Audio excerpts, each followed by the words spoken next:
Hello, AgeDEFY. I'm excited to talk to you about what's happening at the studio in March. I'm just back from my trip. Last weekend, I ran a half marathon.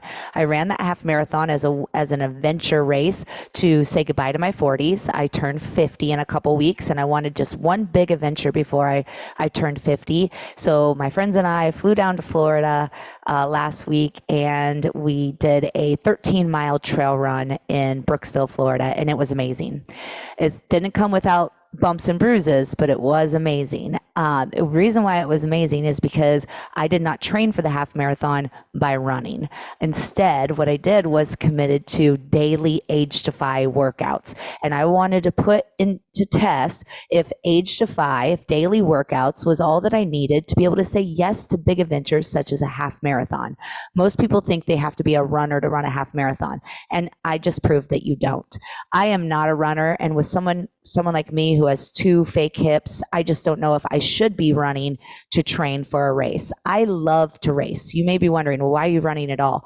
I love to race. I love to go to travel and go on vacation and do something difficult and challenging. And usually that means I sign up for some sort of race, whether it's a mountain triathlon, a 16-mile hike in Alaska, or this 13-mile half marathon in Florida.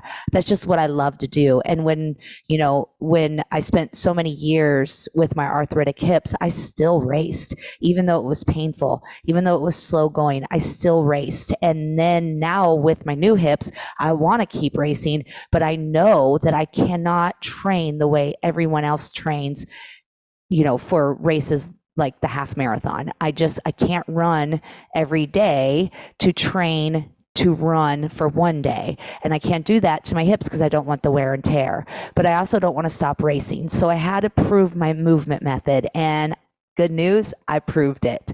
I went down to Florida hoping that I would, one, finish the race, would be able to complete the 13 miles, and then two, my ideal time was to come in before 3 hours and 30 minutes, and my official time was 3 hours and 27 minutes. And not only that, but when I went to Florida, I got there on Thursday, and on Friday morning I woke up with either food poisoning or the flu, and I was very sick for 24 hours before the race. And on Saturday morning, I got up and I was still not feeling well, but I was upright and I was no longer throwing up. So I decided to race. I was going to walk the whole thing. I was okay with finishing it in 4 to 5 hours.